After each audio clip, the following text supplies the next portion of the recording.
información que nos ayuda a aclarar y a confirmar la premisa fundamental: Dios es bueno. Dios es bueno. Dios es creador, no destructor. Bueno, todo eso hoy simplemente por eso ya está muy dicho. La ciencia solo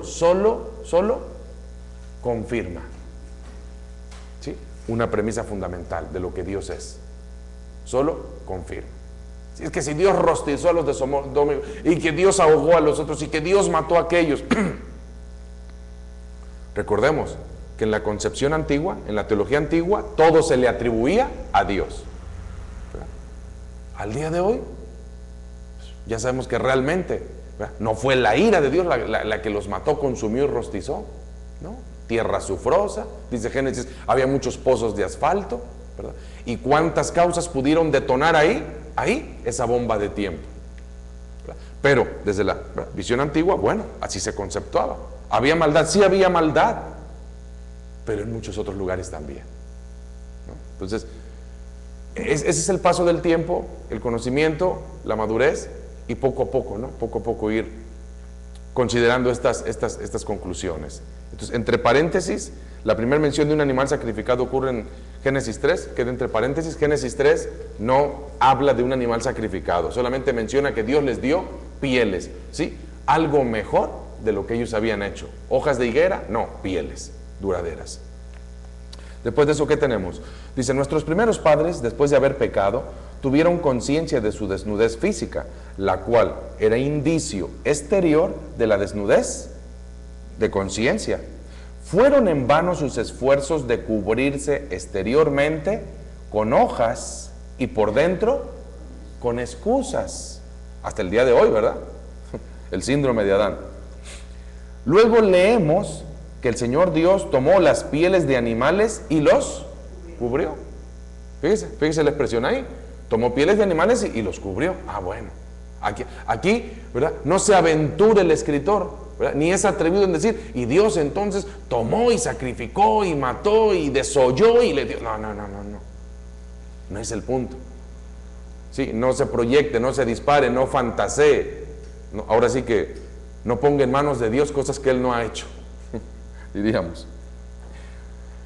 Ahora, observe esto, por favor. Mientras que el registro no dice en palabras que se trataba de un sacrificio, fíjese, sin embargo, al reflexionar con respecto al significado espiritual del acto, uno no puede evitar llegar a la conclusión de que tenemos aquí una revelación de el Señor Redentor, tomando disposiciones para la redención del hombre, ¿sí? Aquí, ¿notó la expresión? Ya se sesga, ¿verdad? Se sesga hacia que se debiera entender. Pero el punto, más que el sacrificio, es el redentor del hombre.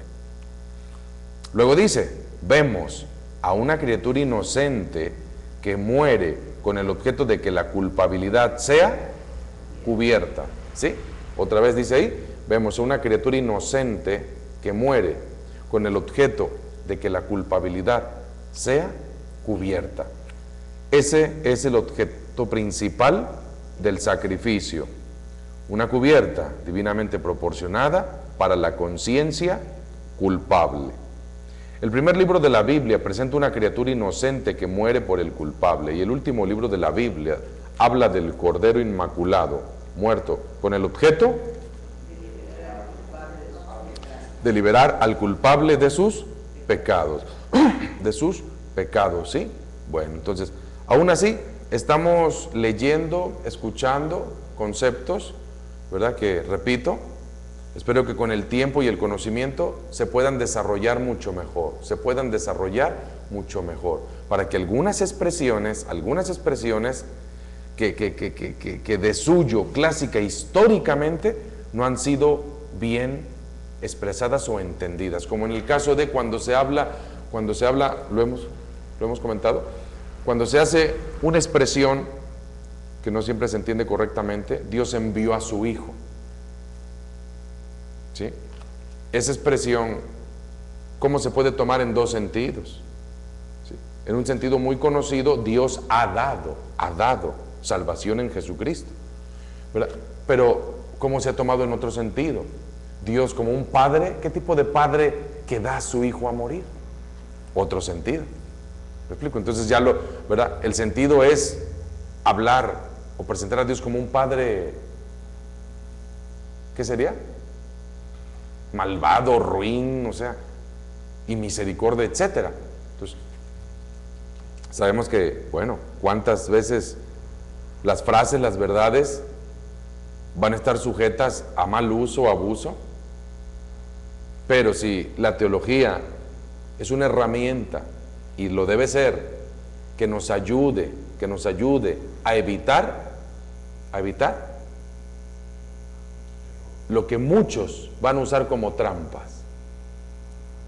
Entonces, hay formas de expresarlo, otras formas de decir las cosas. ¿Sí? Dios envió a su Hijo. Dios se ha dado al hombre en la persona de Jesucristo. ¿Sí? Es el mismo Dios y Padre. No es un Padre en misericordia que se lava las manos y empuja y obliga y ahí vas a morir. No, es que esa no es la esencia ni el sentido. Dios mismo, dándose en una forma incomparable. El incomparable amor de Dios, Juan 3:16. ¿Sí? De tal manera ha amado Dios al mundo que ha dado a su Hijo. ¿Sí? Se ha dado. Emmanuel, Dios con nosotros. Es lo que significa, ¿no? Emmanuel, Dios con nosotros. En la persona de Jesucristo. ¿Sí? Dios descendió en el Horeb y dio sus leyes. Dios descendió en el Calvario, ¿no? Y se dio en Jesucristo. Dios descendió en el aposento alto y ha dado su Espíritu. ¿No? Dios dándose al hombre. Si vosotros, siendo malos, sabed dar buenas dádivas, cuanto más vuestro Padre que está en los cielos. Generalmente, un padre, una madre, lo que hacen es darse, dar y dar a los hijos, dar y estar dando. ¿Sí? Entonces, aquí tenemos esta expresión, este párrafo, señalando el sacrificio instituido en la tierra. El sacrificio instituido en la tierra. Luego entonces podríamos decir que el sacrificio, ¿verdad?, tiene como origen, ¿verdad? Tiene como origen su institución en la tierra, como un medio simbólico, transitorio, ¿sí? Para aplacar, acallar la voz condenatoria del hombre, la culpa. ¿Sí? La voz condenatoria que el hombre experimenta, o sea, la culpa. Porque el otro enfoque que han hecho históricamente es que el sacrificio era para aplacar la ira divina, ¿no? La concepción en los pueblos, ¿no? La concepción en los pueblos paganos, ¿no? Hay que rayando ya, ¿verdad?, absolutamente en los sacrificios humanos, pero bajo la idea de aplacar la ira divina. No, es que nada que ver. ¿Me explico? Realmente el sacrificio, ¿verdad? Entonces, un medio transitorio, simbólico, para ayudar al hombre a callar esa voz condenatoria, la culpa. Y tras todo ese rito, bueno, debía que darle una lección. No volver a hacerlo. Quedar convencido de que eso no debía hacerse. Fíjese, o sea, arrepentimiento, ¿no? Arrepentimiento. Fíjese, se supone que el sacrificio le debería producir arrepentimiento. Tras el sacrificio supremo de Jesucristo, el hombre, al darse cuenta de su pecado y de su daño, ya no debiera volver a hacerlo. Debiera quedarle una conciencia bien clara de que no debe hacerlo. Arrepentimiento, metanoia. Entonces, el origen del sacrificio, primer punto. Ahí está el primer punto. El origen del sacrificio, ordenado en el cielo, no, instituido en la tierra, sí, por necesidad humana, por necesidad del hombre. Un medio, una forma, una ayuda una ayuda para el hombre, de aplacar, de acallar, de sosegarse, de tener paz, siempre y cuando ya no lo haga. El objetivo. ¿Sí? Entonces, después de esto, ¿qué sigue? La naturaleza. La naturaleza del sacrificio. Recordemos que naturaleza significa, ¿qué es? En este caso, ¿cuál es la naturaleza del sacrificio? ¿Qué era un sacrificio? ¿Qué era un sacrificio?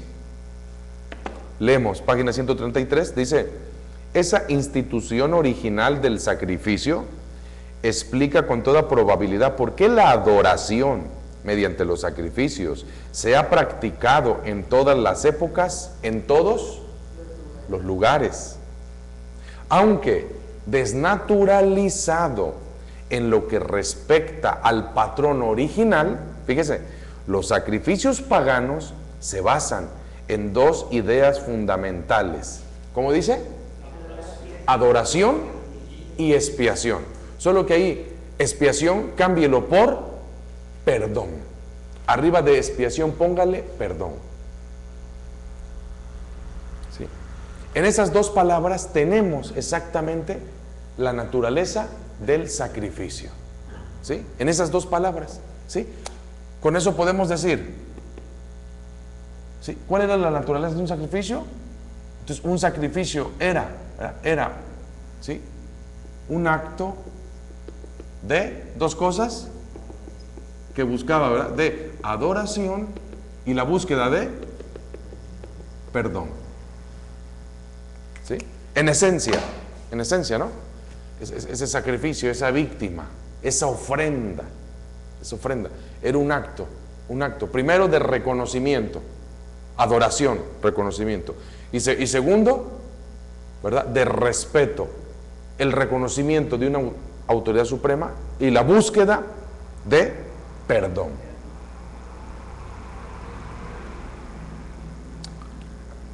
¿Qué más tenemos? Dice, el hombre reconoce que está bajo el poder de una deidad que tiene ciertos derechos sobre él. Como reconocimiento de estos derechos y como señal de rendición personal, ofrece un don o sacrificio. Ofrece un don o sacrificio. Segundo, con frecuencia, sin embargo, al tener conciencia de que el pecado ha perturbado la relación, reconoce instintivamente, ¿sí? Aquí dice, hay que corregir, dice, reconoce instintivamente que el mismo Dios que lo hizo tiene el derecho de destruirlo, a menos que se haga algo para reparar la relación rota. Repito, este punto 2, obsérvelo, razónelo. Con frecuencia, sin embargo, al tener conciencia de que el pecado ha perturbado la relación, reconoce instintivamente que el mismo Dios que lo hizo tiene el derecho de destruirlo. Tiene el derecho de destruirlo. Esa frase. El mismo Dios que lo hizo, que lo creó, tiene el derecho de destruirlo. ¿O tiene qué?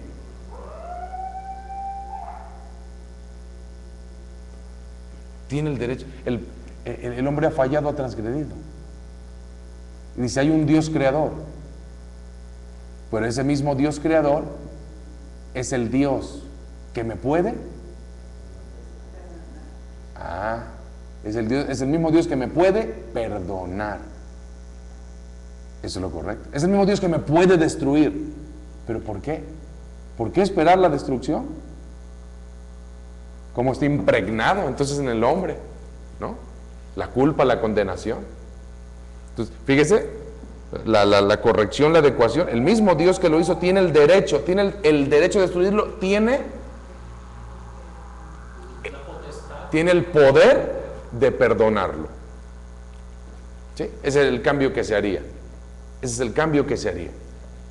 El mismo Dios que lo hizo tiene el derecho de destruirlo, no, tiene el poder de perdonarlo. Y como reconoce que tiene ese poder, por eso se acerca a él, ¿no? y lo tiene que buscar. Tiene el derecho de perdonar. Tiene el poder de perdonarlo. Ahora sí que una de dos, ¿no? Lo busco para que no me destruya o lo busco para que me perdone. Fíjese.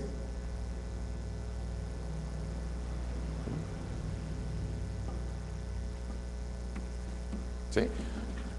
Que si lo común y popular ha sido que no me destruya, quizás común y popular, mas no correcto. Dios debe ser buscado por su perdón, por su gracia. ¿Sí? No por su ira, para evitar su ira o destrucción. ¿Sí? Cuando los hijos fallan, ¿por qué buscan? Fallé, busco para que me perdone, o busco para que no me, o lo busco para que no me castigue.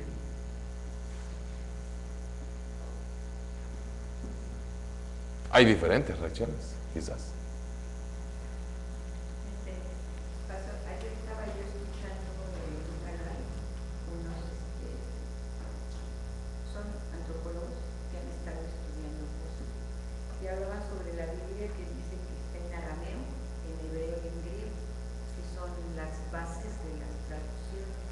Y hablaban sobre las traducciones de la Biblia, que dice que se ha ido, pues cada uno le ha estado poniendo sus propios conceptos y por eso luego hay tantos errores que se van desvirtuando lo que en realidad es. Mi pregunta es, ¿cuál de las tres es la original? La que está en hebreo, en arameo, en griego. Porque Jesús hablaba arameo, ¿no? Sí, o sea, toda la Biblia original no fue escrita en un solo idioma, fue escrita en los tres. El Antiguo Testamento fue escrito en hebreo y unas partes en arameo.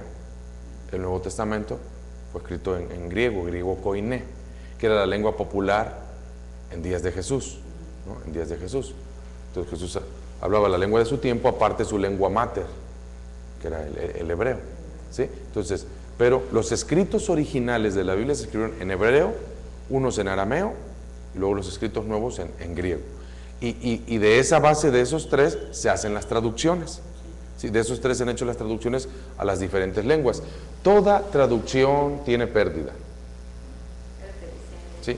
Toda traducción tiene pérdida, porque nunca se puede transmitir de una lengua y pensamiento exactamente a la otra.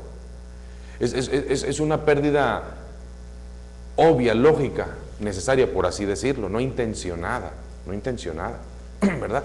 Entonces, no obstante esto, ¿verdad? El mensaje está intocable. ¿Cuál es el mensaje de la Biblia? Las historias, unas pueden ser más amplias, otras más cortas. Mayor información o menor, el mensaje de la Biblia es la voluntad de Dios para el hombre. Su amor, su gracia, su misericordia, para producir el arrepentimiento en el hombre.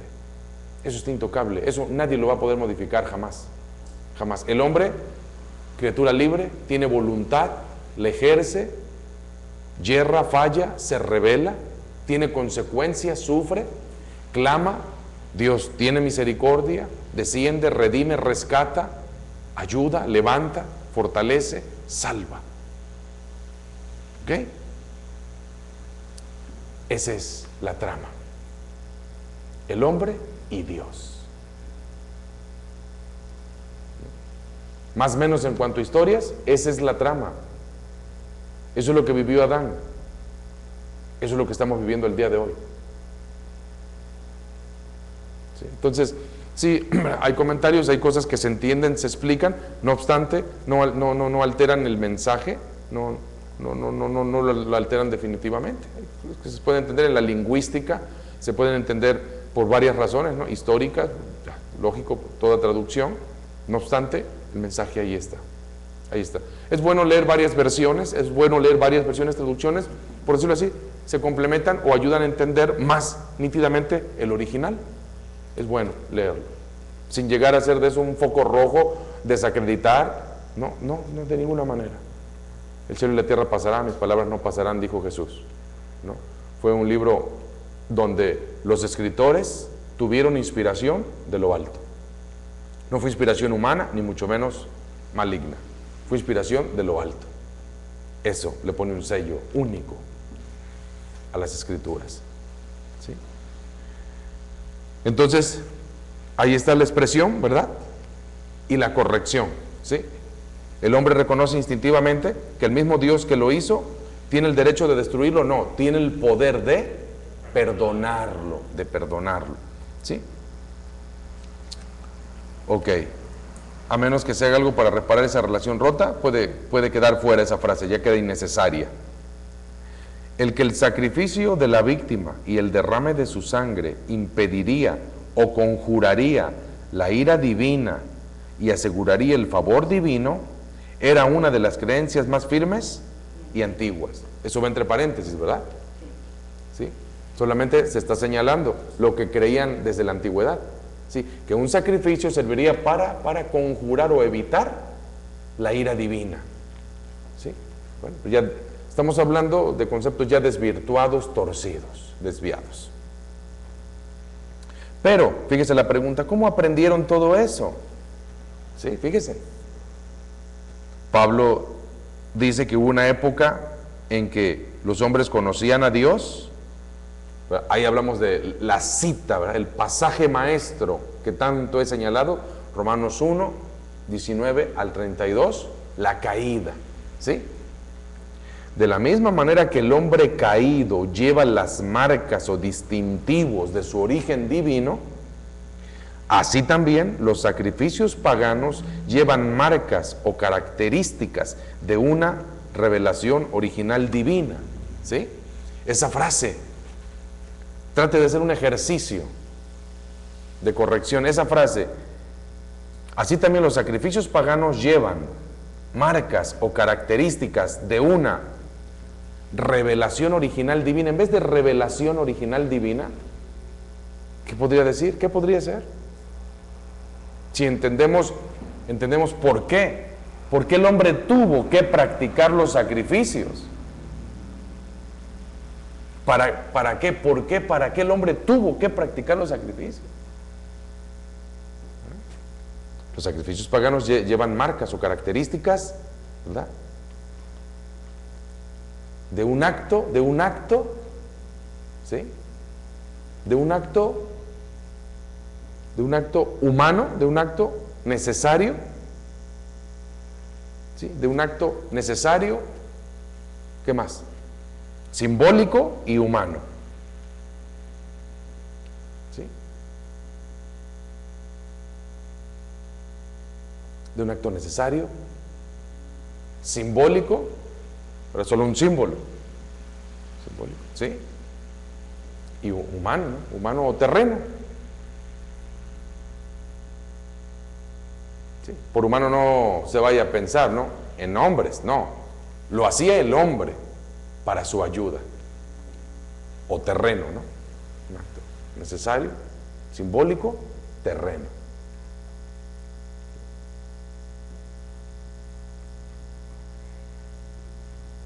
Después de la confusión de lenguas, o sea, Babel, Génesis 11, los descendientes de Noé se esparcieron por todas partes, llevando consigo el conocimiento verdadero de Dios, pues no había un registro de idolatría. Lo que ocurrió con el paso de los años se describe brevemente en Romanos 1, 19 al 32, la caída. Las naciones se apartaron de la adoración pura a Dios y pronto perdieron de vista la divinidad. Esa separación dio como resultado, ¿qué? Ceguera espiritual. Razona eso, siempre ha sido y será así. El apartamiento de Dios, siempre ceguera espiritual, oscuridad espiritual, ¿sí? En vez de ver a Dios en los cuerpos celestes, comenzaron a adorar a esos cuerpos en calidad de deidades. En vez de ver al Creador en los árboles y animales, comenzaron a adorarlos como si fueran dioses. En vez de reconocer que el hombre fue hecho a imagen de Dios, comenzaron a hacer un Dios a imagen del hombre. De manera entonces que la ceguera espiritual conduce, ahí están 3 pasos, ¿no? Rechazo a Dios, 1, 2, ceguera espiritual y 3, idolatría. ¿Sí? Ese es el ABC de la caída. Ese es el ABC de la caída, siempre.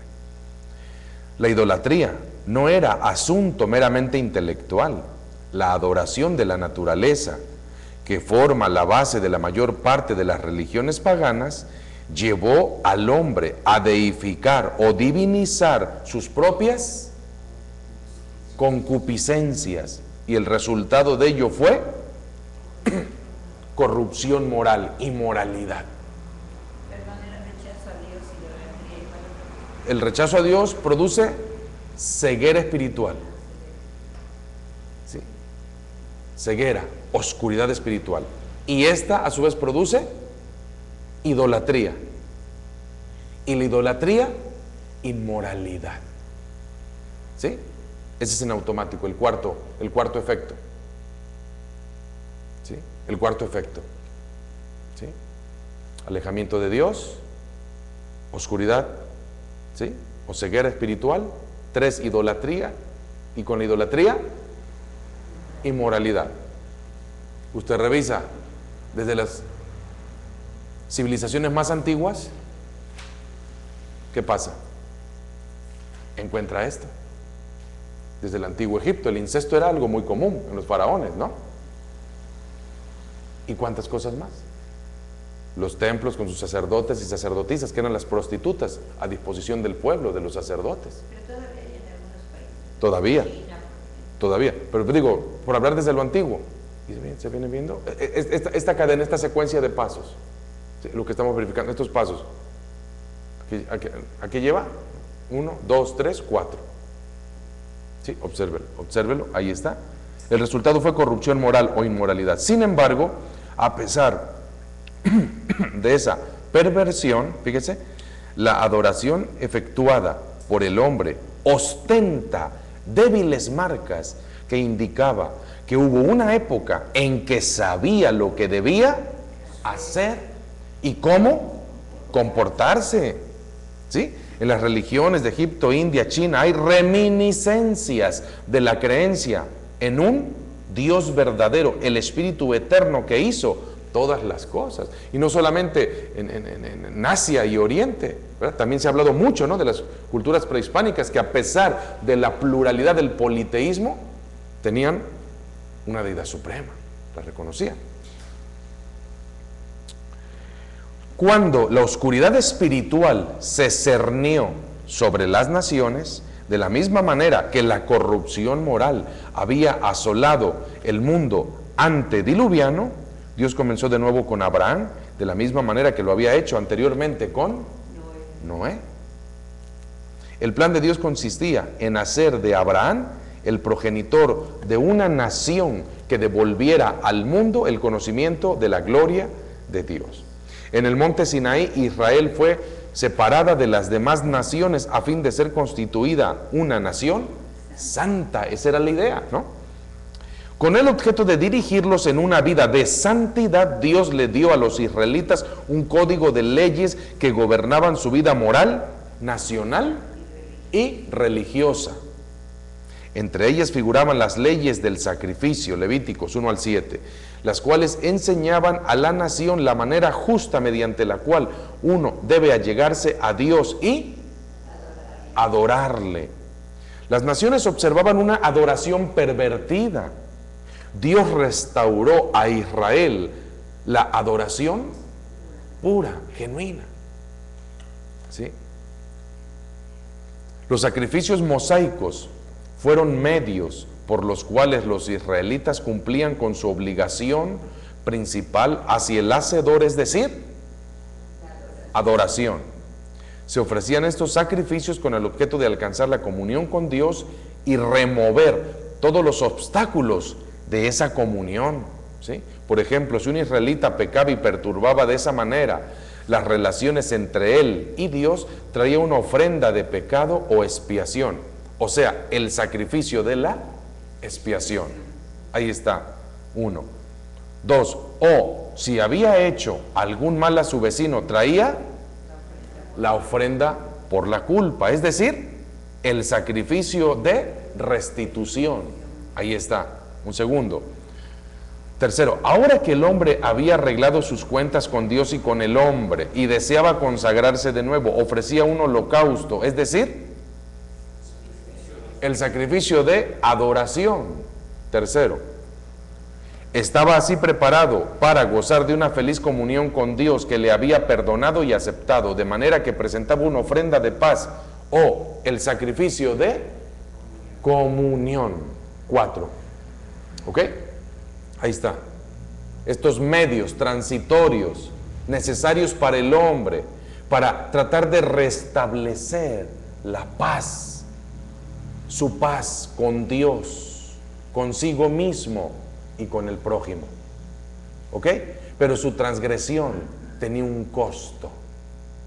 Tenía un costo. En esos tiempos, los animales que debía traer, 2 tórtolas, 2 palominos, etcétera.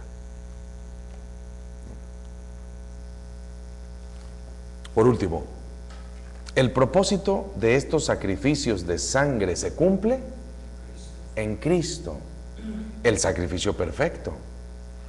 Su muerte es descrita como la muerte por el pecado, la muerte que cargó con el pecado.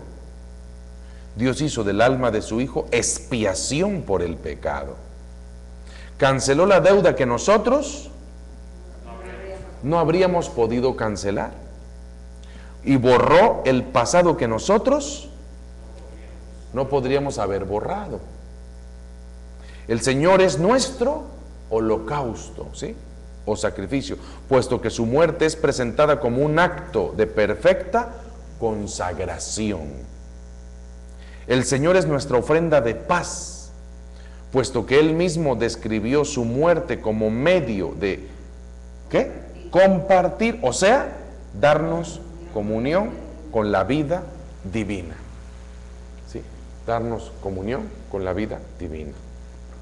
Entonces, ¿sí? Esto es lo concerniente al punto, la naturaleza del sacrificio. ¿Qué era un sacrificio en sí? En esencia, era un acto de adoración,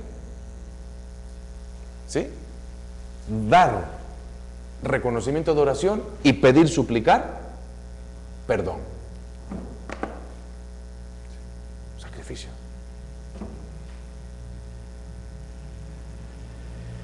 Tengo aquí una confusión acerca del sacrificio de Jesucristo. Dios acepta el sacrificio de un ser humano, un hombre. Mas, sin embargo, la primera intención de esta primera parte es que realmente no fue instituido en el cielo y realmente no era necesario llegar a ese extremo para que el hombre dotado de transgresión de conciencia llegara a un arrepentimiento.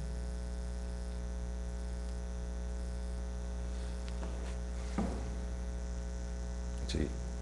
La dimensión del pecado, la dimensión del perdón. Dice en Romanos, leemos, la paga del pecado es muerte. El hombre peca, yerra y produce muerte. Muerte es separación. La paga del pecado es muerte, es separación espiritual. El hombre empieza por separarse de Dios. Se separa de los suyos. Se separa de cuántas cosas. ¿Sí? No era el propósito, no era el deseo.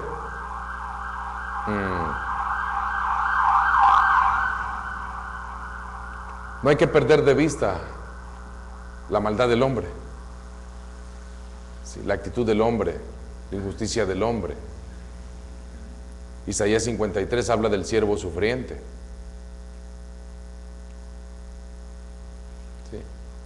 Dios conoce el futuro, lo revela, pero lo determina el hombre. ¿Sí? El llamado del Mesías, el llamado del Señor al arrepentimiento, era más que suficiente. Pero, ¿qué pasó? El sufrimiento infligido al Mesías por la envidia del hombre. El liderazgo religioso tenía mucha envidia. Querían matarlo. Mirad, el mundo se va tras él. Ya no los oían a ellos. Sepulcros blanqueados.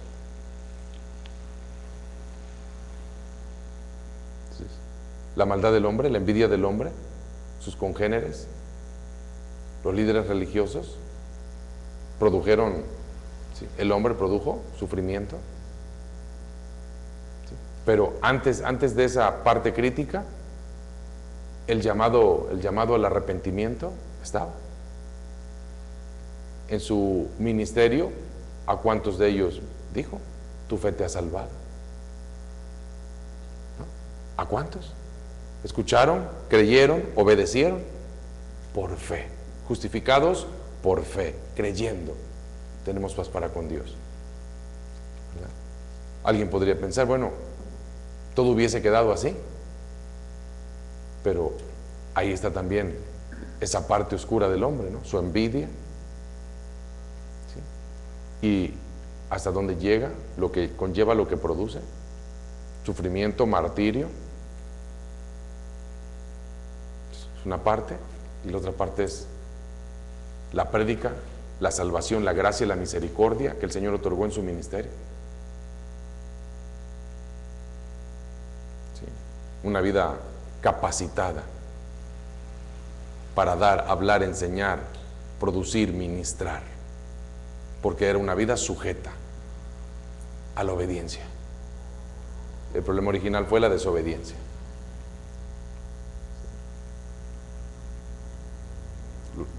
Pero también ahí está, ¿no? Repito, o sea, ahí está la eficacia de su ministerio, ¿no? En vida. Tristemente, lamentablemente, el actuar del hombre produce más, requiere más, demanda más, propicia más. Y finalmente todo queda como parte de una obra, de un efecto, de un acto, de una dádiva, de una entrega.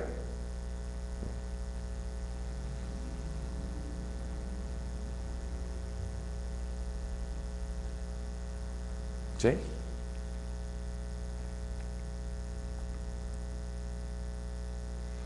Entonces, pues hasta ahí tenemos esto.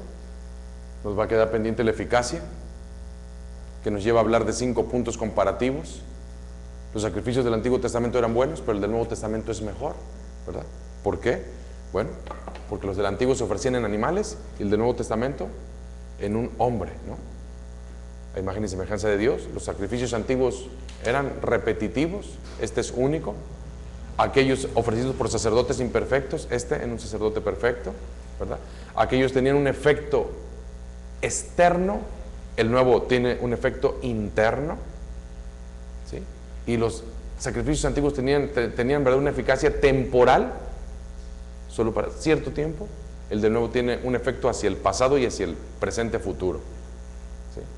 Entonces, sí, lo veremos para dar inicio a la expiación en el Nuevo Testamento, ¿sí? En el Nuevo Testamento. Sin duda, un tema del que hay que meditar mucho más, si se dan cuenta.